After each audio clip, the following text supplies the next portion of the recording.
اچھا، گزشتہ درس میں غزوہ بدر کا تذکرہ آیا، پھر اس کے بعد آپ صلی اللہ علیہ وسلم کی رسالت کا تذکرہ آیا،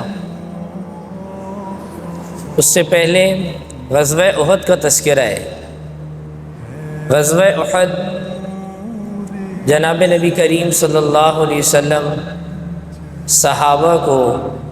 مختلف حصوں میں تقسیم کر دیا تھا۔ ایک جماعت کے ذمے ان مورچوں کی حفاظت تھی کہ جو بڑے تیر انداز سے،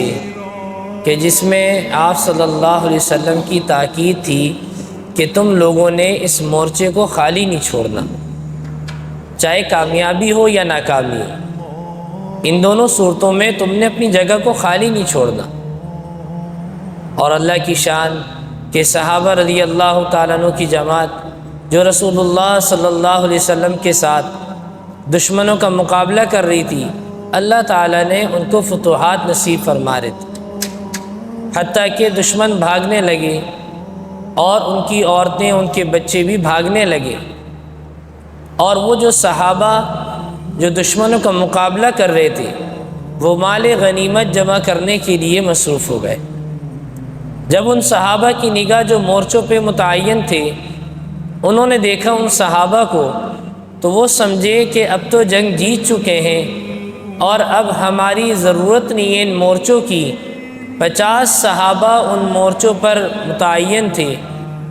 اور آپ صلی اللہ علیہ وسلم کی تاکید کے پابند تھے، لیکن صرف 10 وہاں رہے،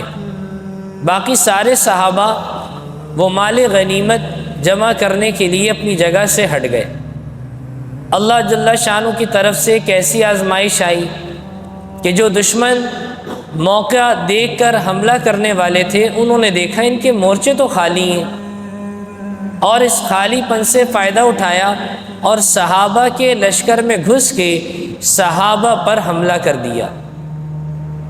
اور آپ صلی اللہ علیہ وسلم کے کئی صحابہ اس جنگ احد میں شہید ہوئے، 70 صحابہ، اور آپ صلی اللہ علیہ وسلم کے دندان مبارک بھی شہید ہوئے،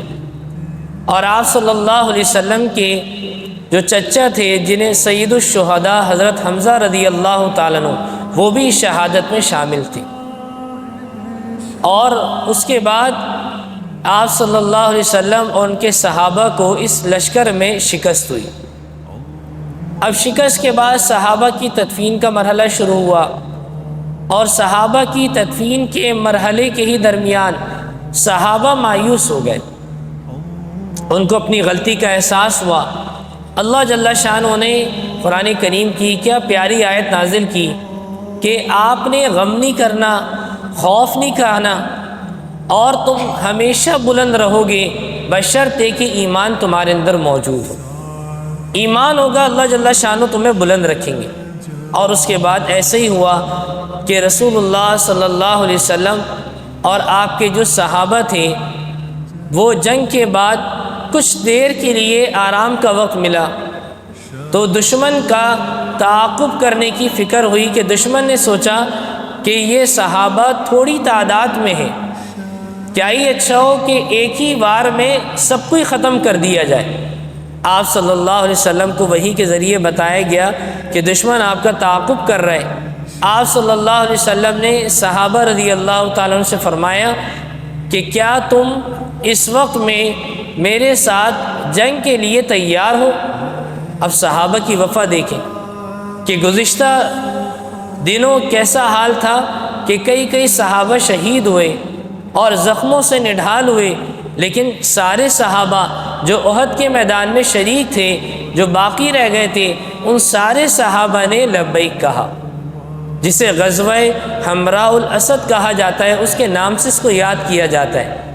اور آپ صلی اللہ علیہ وسلم کے صحابہ نے جیسے لبیک کہا اور آپ صلی اللہ علیہ وسلم صحابہ کے ہمراہ چلے تو دشمن پیٹ پھیر کر بھاگ گئے، اور اللہ تعالیٰ نے اس میں ان کو فتح نصیب فرمائی۔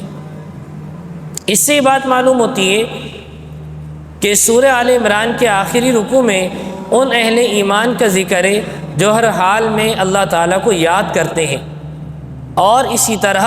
اللہ کی پاکی بیان کرتے ہیں، اور اسی طرح قیام کی حالت میں، قعود کی حالت میں بیٹھے ہوئے اللہ کی یاد میں رہتے ہیں اور اللہ جل شانہ سے دعا مانگتے ہیں کہ اللہ آپ ہمارے گناہوں کو معاف فرما دیجئے، ہماری غلطیوں کو معاف فرما دیجئے، اور ہم جب اس دنیا سے رخصت ہوں تو ہمیں نیک لوگوں کے ساتھ شامل کر دیجئے۔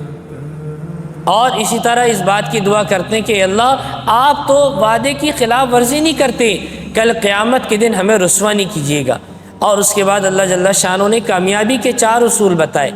کہ اگر کوئی مسلمان کامیابی چاہتا ہے اس کے 4 اصول ہیں۔ پہلا اصول کیا ہے؟ صبر، کہ دین حق کے مقابلے میں اگر کوئی مشکلات آئیں اس پہ جمے رہنا، صبر کرنا،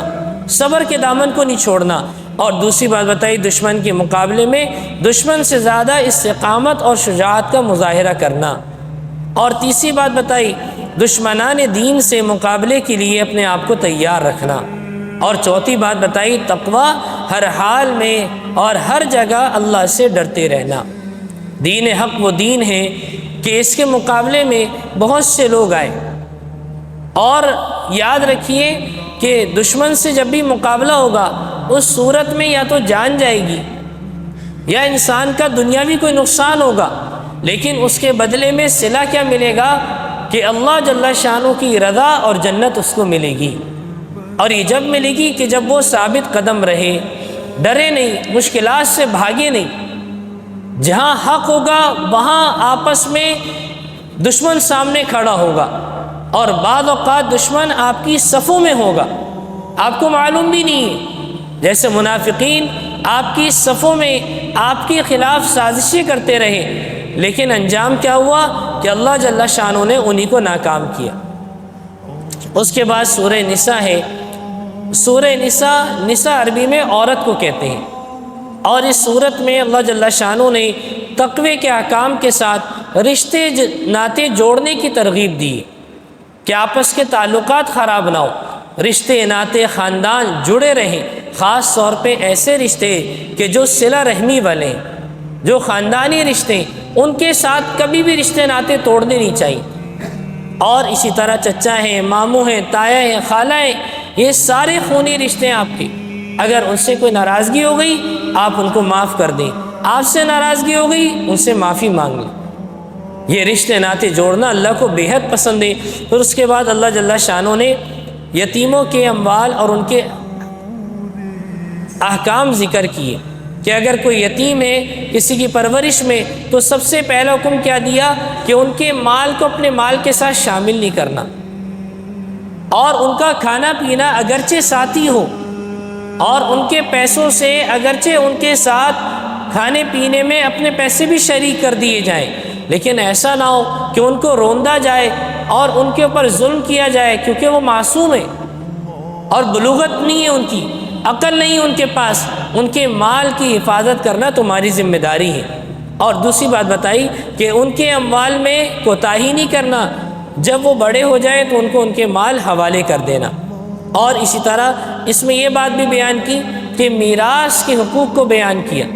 کہ وراثت کے معاملے میں کمزوری نہ ہو، وراثت کے معاملے میں سستی نہ ہو، اور وراثت ادا کرنا یہ ہر مسلمان کی ذمہ داری ہے۔ اور تفصیلی احکام بیان کیے، ابھی انشاءاللہ آگے آئیں گے۔ اور اس سے پہلے اللہ جل شانہ نے خواتین کے جیسے تذکرہ کیا کہ صورت میں حقوق بیان کیے۔ یاد رکھیے دین اسلام وہ واحد مذہب ہے کہ جس نے خواتین کو ان کے حقوق دلائیں۔ اسلام سے پہلے خواتین کے ساتھ بے حد ظلم کیا جاتا تھا، اور اسی طرح سب سے بڑا ظلم کیا تھا کہ 4 سے زیادہ شادیاں لوگ کرتے تھے، اور ان کے اوپر ظلم کیا کرتے، نہ طلاق دیتے، نہ ان کو چھوڑتے، اور نہ ہی ان کے حقوق کو ادا کرتے،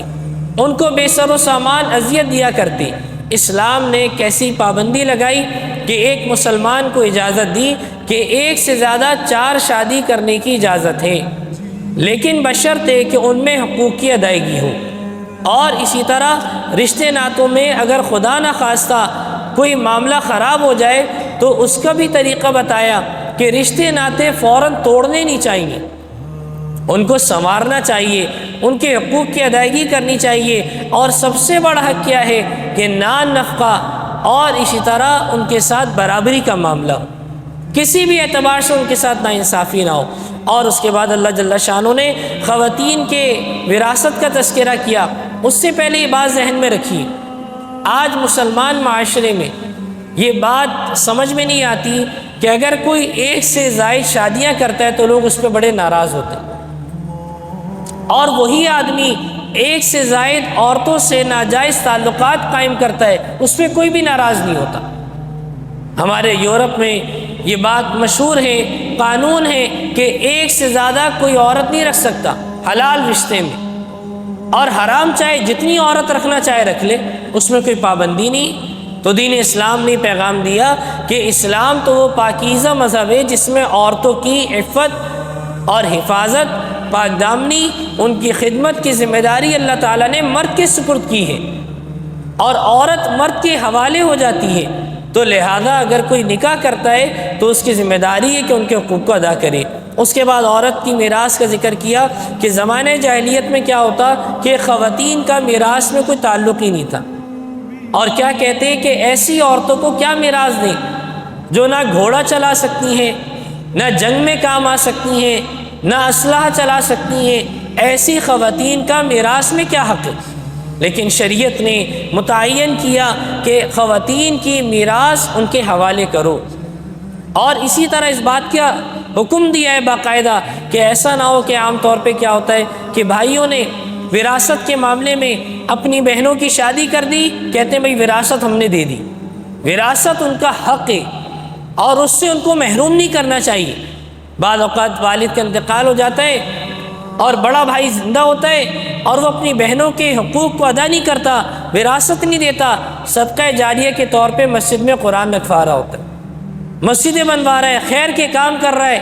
صدقہ خیرات کر رہا ہے، لیکن اصل حق کیا ہے کہ وراثت کو ان کے حوالے کرو۔ وراثت وہ پاکیزہ مال ہے جو از خود انسان اس کا مالک بن جاتا ہے، کوئی اس کو مالک نہیں بناتا، از خود وہ اس کا مالک بن جاتا ہے۔ اس کے بعد 5ویں پارے کا آغاز ہوا۔ اللہ جل شانہ نے اس پارے کی ابتدا میں گھر کے نظام کے اعتبار سے حکم دیا کہ گھر کا جو نظام ہے اور اس کی درستگی ہے، اس کی حاکمیت ہے، وہ کس کے ذمے ہے؟ مرد کے ذمے، عورت کے ذمے نہیں۔ مرد کے ذمے ہے کہ وہ احکام جاری کرے، وہ آرڈر جاری کرے، وہ گھر کے نظام کو بنائے۔ لیکن اس میں ایک بات یاد رکھیے، ایسا نہیں ہے کہ مرد جو ہے وہ آقا بن جائے اور عورت جو ہے وہ لونڈی بن جائے یا غلام بن جائے، ایسا نہیں، بلکہ اس کی مثال کیسی ہے کہ وہ ایسا ہو کہ راعی جس کے ذمے رعیت ہو، یعنی جن کے ماتحت لوگ ان کا خیال کرنا اس کی ذمہ داری ہے۔ اور اسی طرح اس بات کا تذکرہ کیا کہ بعض اوقات ایسا ہوتا ہے کہ رشتے میں خرابی آ جاتی ہے، کبھی ایک آدمی یا عورت ان کے مزاج کے خلاف ہو جاتی ہے، تو شریعت نے تربیت کا طریقہ بتایا کہ ایک دم سے طلاق نہیں دینی چاہیے۔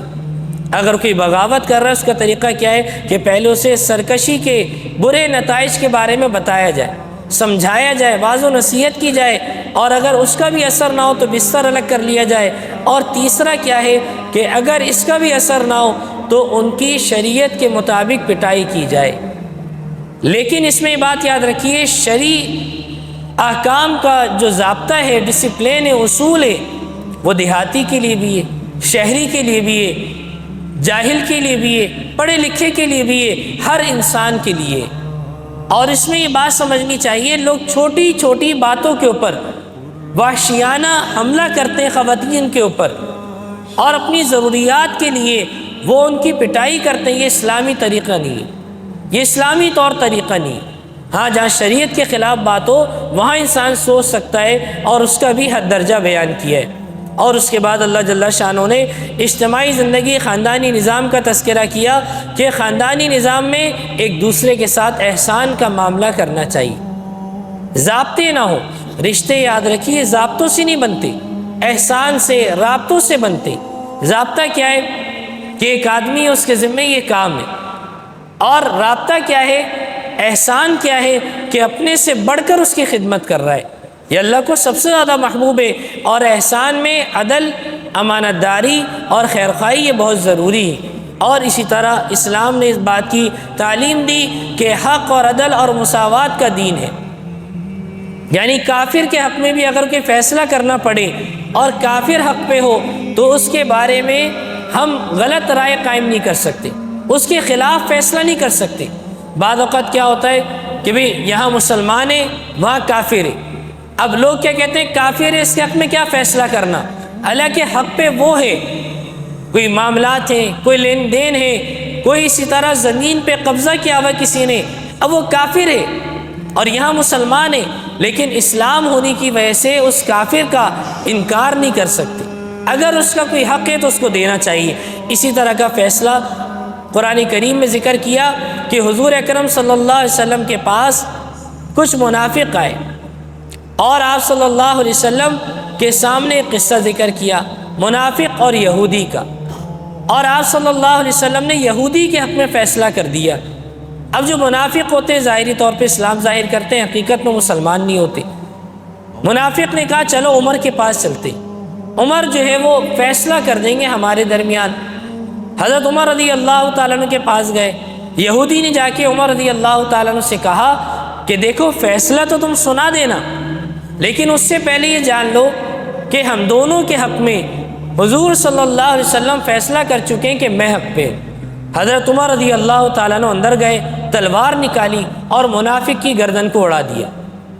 اور کیا کہا کہ جس شخص نے حضور کی اتباع نہیں کی، حضور کے فیصلے سے انکار کیا، اس کا حق یہ ہے کہ اس کو تلوار سے اڑا دیا جائے۔ اور یہ ضابطہ بیان کیا اللہ جل شانہ نے کہ ایمان کامل کی شرط کیا ہے کہ اللہ اور اس کے رسول صلی اللہ علیہ وسلم کی کامل اطاعت کی جائے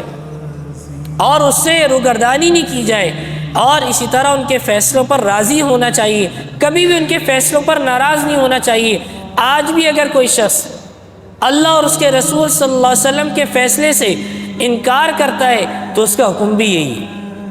اور اسی طرح اس کے بعد اللہ جل شانہ نے جہاد اور قتال کی تیاری کا حکم دیا کہ 7ویں رکوع کے اندر کہ جہاد یہ مسلمانوں کی ذمہ داری ہے، اور اللہ اس سے غلبہ نصیب فرماتے ہیں، اور اللہ تعالیٰ اسلام کو قوت دیتے ہیں، اور اس کے لیے مسلمانوں کو تیار رہنا چاہیے۔ اور یہاں تک بات فرمائی کہ آخر تم جہاد کیوں نہیں کرتے، جبکہ صورت یہ ہے کہ ظلم و ستم کی چکی میں پسنے والے کمزور مرد، خواتین اور بچے اللہ کے سامنے ہاتھ پھیلا پھیلا کر دعائیں کرتے ہیں، اے ہمارے رب تو ہمیں اس بستی سے نکال دے جہاں کے لوگ بڑے ظالم ہیں، اور اے اللہ تو کسی کو ہمارا مددگار بنا کر بھیج دے۔ یہ بات یاد رکھیے، جس بستی میں دشمنان اسلام والوں پر ظلم ڈھانے کے لیے اپنے لشکر کو لے کے پہنچ جائیں تو ان بستیوں کے قریب والی بستی پر جہاد فرض ہو جاتا ہے، یہ ضابطہ ہے۔ آج جیسے فلسطین میں مسلمانوں کا جو حال ہو رہا ہے، تو فلسطین کے اطراف میں جتنی بستیاں ہیں ان کے ذمے جہاد کرنا فرض ہے۔ اب یہاں مسلمان پوچھتے ہیں ہمارے ذمے کیا ہے، ہم کیا کر سکتے ہیں؟ ہمارے ذمے سب سے افضل عمل کیا ہے کہ ہم ان کی مدد کریں، مالی طور پہ ہم ان کے لیے دعا کریں، اور اسی طرح ان کا ساتھ اس صورت میں دیں کہ دشمنان اسلام کی مصنوعات کا بائیکاٹ کریں۔ یہ ضابطہ ہے، یہ جہاد کا حصہ ہے کہ ایک مسلمان کہ جس کے سروں سے چھت چھین لی جا رہی ہے، اور جن کے بچوں کو ٹکڑے ٹکڑے کیے جا رہے ہیں، جن کی عورتوں کی عزت کو تار تار کیا جا رہا ہے، اور اسی طرح جن کی عورتوں کو بیوہ کیا جا رہا ہے، اور یہاں مسلمان کہہ رہے ہیں KFC کا برگر نہ کھائیں تو اس سے کیا فرق پڑتا ہے، اور یہاں کام کرنے والے مسلمان ہیں۔ آپ کس کس کی نوکری ختم کریں گے؟ چاہے اس شہر میں قحط پڑ جائے، ان کی چیزیں نہ کھانے کی وجہ سے، تب بھی کم ہے کہ ان کے اوپر جو ظلم ہو رہا ہے۔ یہ سوچنا چاہیے کہ آج مسلمان اس عمل کو کس طرح بے دردی کے ساتھ کر رہا ہے۔ ہم اپنے افطار میں، اپنے کھانوں میں یہ چیزیں دیکھیں، کہیں ایسا تو نہیں کہ ان کی مصنوعات موجود ہیں، اور وہاں بچے تڑپ رہے ہیں، وہاں عورتیں تڑپ رہی ہیں، اور ہم کس درد کے ساتھ اس روزہ افطار کے وقت میں ان کی مصنوعات کا استعمال کر رہے ہیں۔ تو جہاد کا تعلق، جہاد کے لیے تیاری کرنا یہ بہت ضروری ہے، اور جہاد میں جانے کا مطلب ہرگز یہ نہیں ہے کہ تمہیں موت آئے گی، یہ تو مقدر والوں کو موت آتی ہے، اور اگر تم جہاد سے بھاگو گے تو مضبوط قلعے میں چلے جاؤ، وہاں پر بھی موت آ کر رہے گی۔ اور یاد رکھو بہت سے لوگ ایسے تھے کہ جو جہاد کے ڈر سے بھاگنے لگے، لیکن کیا ہوا، جہاں گئے وہاں پہ ان کو موت نے اچک لیا، تو موت آ کر رہے گی۔ کیا یہ اچھا ہو کہ یہ زندگی اللہ کے راستے میں شہید ہو؟ اور اس کے بعد منافقین کی سازشوں کا تذکرہ ہے، اور اس کے بعد قتل عمد کی سزا کا بیان کیا کہ اگر کوئی مسلمان کسی مسلمان کو جان بوجھ کر قتل کر دے تو اس کی سزا کیا ہے کہ اس کے بدلے میں اس کو بھی قتل کیا جائے گا، قصاص لیا جائے گا۔ جان بوجھ کے اگر کسی کو قتل کرے گا اور یہ جانتا ہے کہ کسی کو قتل کرنا حرام ہے تو اس کی سزا کیا ہے کہ جہنم میں وہ ہمیشہ رہے گا،